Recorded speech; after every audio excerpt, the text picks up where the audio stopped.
Good morning, Alex and friends. I'm Grace. Today is Saturday, May 17th, 2025, and you're listening to Alex's News.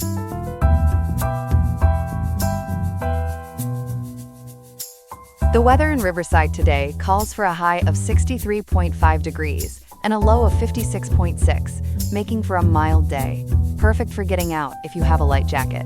Coming up on the show, we'll unpack the legislative snags and political maneuvering that have stalled former President Trump's ambitious One Big Beautiful Bill Act.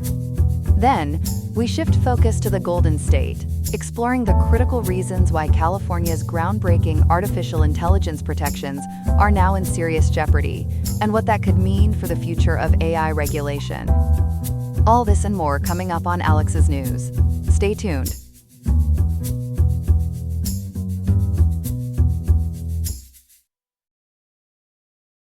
We begin with President Trump's One Big Beautiful Bill Act hitting a major roadblock on Capitol Hill.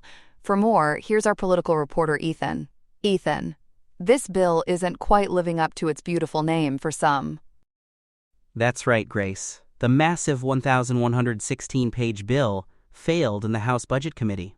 Capitol Hill reports say the vote was 16-21 against around Friday, May 16th. A decisive margin. Who blocked it? Not just Democrats, I understand. Correct. 5 conservative Republicans, including Representatives Chip Roy and Ralph Norman, joined Democrats. Their key complaint, per statements, is that proposed spending cuts are insufficient. They demand steeper cuts, especially to Medicaid, and a faster rollback of Biden-era green energy tax breaks. So they feel it's not fiscally conservative enough, even as a GOP initiative? Exactly. These conservatives, party sources say, worry tax cuts would worsen the national debt without enough fiscal discipline. They criticized its, quote, front-loading, end quote, of spendinga, meaning it spends fast while savings are backloaded, and its lack of significant reforms. That clarifies. What exactly is tying this One Big Beautiful Bill Act? It aims to extend existing Trump tax cuts and add new ones for middle-income earners. It also proposes $350 billion for President Trump's deportation agenda and the Pentagon. And how does it propose to pay for all this? Congressional analysts say it rolls back green energy tax credits and cuts over $1 trillion from healthcare, including Medicaid and food assistance programs. Over $1 trillion in cuts is substantial. Were there other internal Republican disagreements? Yes, lawmakers from high-tax states like New York want a more generous state and local tax, or SALT, deduction. That lets taxpayers deduct certain state and local taxes from federal income. The bill proposed tripling the SALT cap for joint filers, but that wasn't popular with everyone. A delicate balance. What's the Democratic response to this package? Democrats are united in opposition. Leaders argue it disproportionately benefits the wealthy. Independent analyses suggest millions could lose health care and food stamps, and it would hike deficits. They've called it, quote, unconscionable, end quote. Strong words. And President Trump? His reaction? President Trump urged Republicans, quote, stop talking and get it done, end quote. The White House pressure is on. Get it done. So what's next? Is the bill stalled? Not entirely. The House Budget Committee plans another vote, possibly Sunday, May 19th, just 2 days from now, perhaps around 10 p.m. This follows intensive negotiations with GOP leadership, the conservative holdouts, and the White House. 2 days for negotiations is tight. What compromises are being discussed? Reports suggest talks focus on conservative demands, potential Medicaid work requirements, and more changes to green energy tax breaks. But as of this morning, May 17th, the outcome of that May 19th meeting is still unknown. The legislative drama continues. This highlights Speaker Johnson's tightrope walk. Absolutely. This underscores GOP divisions. Speaker Johnson aimed for a full House pass by Memorial Day. That deadline is now pressured. The future of this signature Trump effort is uncertain. It's a real fiscal cliffhanger. Indeed. This beautiful bill might need a significant rewrite before it's ready for the Capitol spotlight. Ethan, thank you for that comprehensive update. My pleasure, Grace. We'll be keeping a close eye on those weekend talks. Up next, another developing story.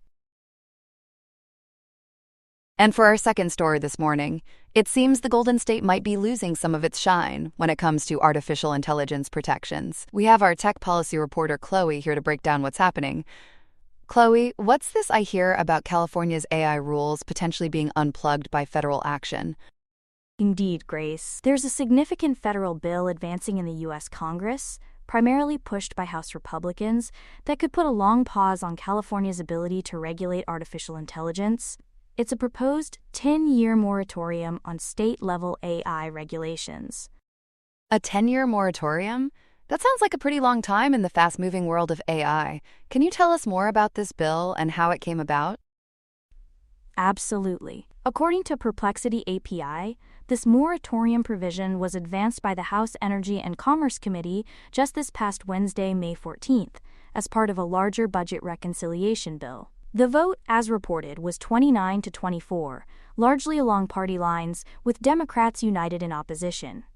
Its language would prohibit states from enforcing, quote, any law or regulation regulating artificial intelligence models, artificial intelligence systems, or automated decision systems, end quote, for a decade. So this federal bill would essentially override what states like California are doing? That's what preemption means in this context, right? Exactly. Preemption means federal law would supersede state law. And California has been a real trailblazer here. Layus.com, referencing a Stanford's 2025 AI Index report, notes that California has passed more AI laws since 2016 than any other state, so the impact could be quite sweeping. Sweeping in what way? What specific California efforts are on the chopping block if this passes? Well, Cal Matters and East County Magazine report that this federal move could nullify over 20 AI-related laws already on the books in California, just from the past year alone. That's over 20 laws potentially wiped out. Furthermore, it threatens to halt around 30 additional AI regulation bills currently being considered in the California legislature. 30 more bills? What kind of protections are we talking about in those pending bills? These cover really critical areas. For instance, Cal Matters and Layus.com highlight proposed measures like requiring insurers to report when AI is used to deny healthcare claims, or mandating that AI developers evaluate how their systems perform before they are used in sensitive sectors like employment, healthcare, and housing. The aim is to ensure these powerful tools are used responsibly. It sounds like a lot of work at the state level could be undone. What are the concerns for everyday Californians if these protections are lost? A major concern, as pointed out by East County Magazine and Layus.com, is the potential loss of Californians' rights. This includes things like the ability to opt out of automated decision-making processes, where an AI makes a decision about you, and the right to demand transparency about how their personal information is being used by these systems. It's about maintaining control and understanding in an automated world. Has there been official pushback from California on this federal proposal? Absolutely.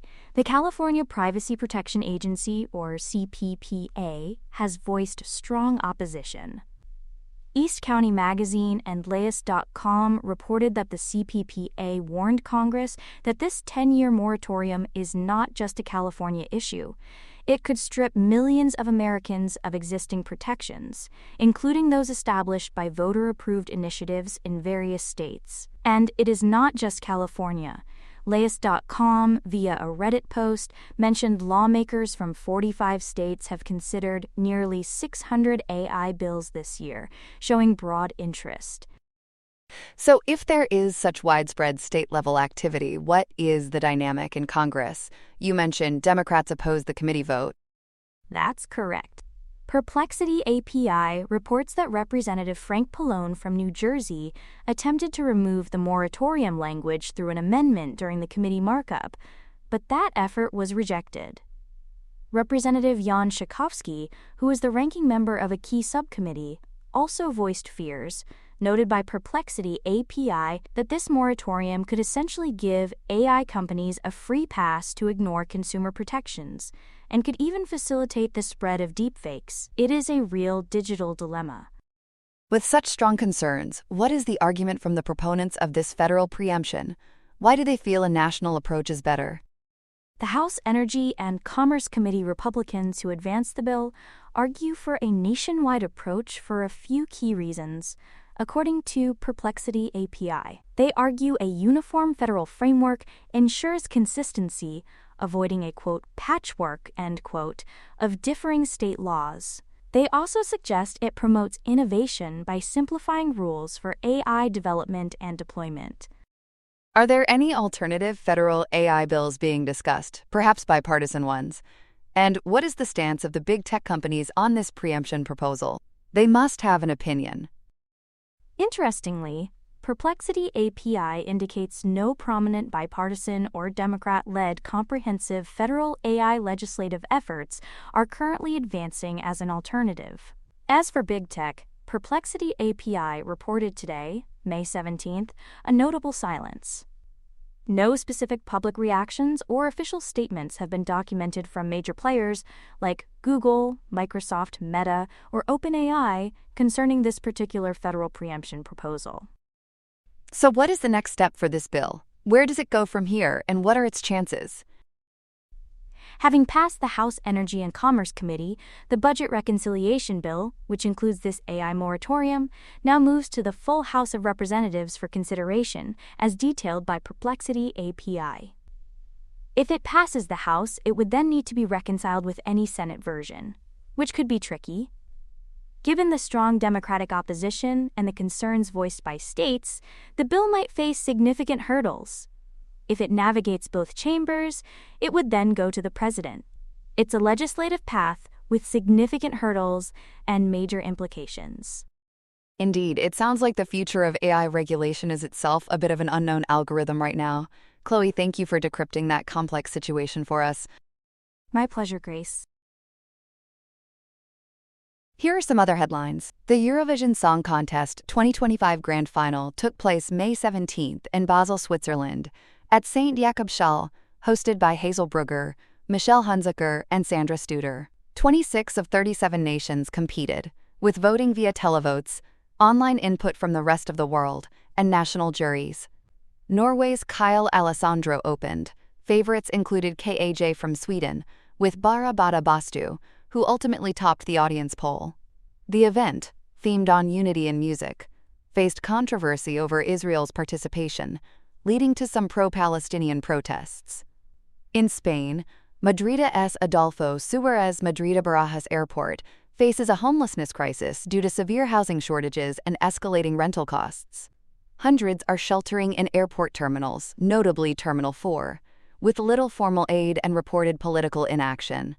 Airport operator AENA plans to restrict access to non-travelers during off-peak hours by requiring boarding passes, sparking concern for where these individuals will find shelter. Madrid City Council has urged the national government to intervene with a plan. Oregon's landmark 1971 bottle redemption law, which offers a 10-cent recycling deposit on most beverage containers, may see changes. The law, overseen by the Oregon Liquor and Cannabis Commission and its bottle drop program, expands July 1, 2025, to include wine in cans. Potential changes to the bottle bill could be influenced by broader societal issues, addressing public space management, sanitation, and safety concerns at redemption centers, possibly linked to drugs and homelessness. Recent legislation also aims to permit new types of redemption centers. Chess grandmaster Magnus Carlsen is battling the Worlda in a unique online freestyle match on chess.com against around 140,000 players. Begun April 4, 2025, this first-ever online freestyle game to feature a world champion has randomly shuffled pieces, except for pawns.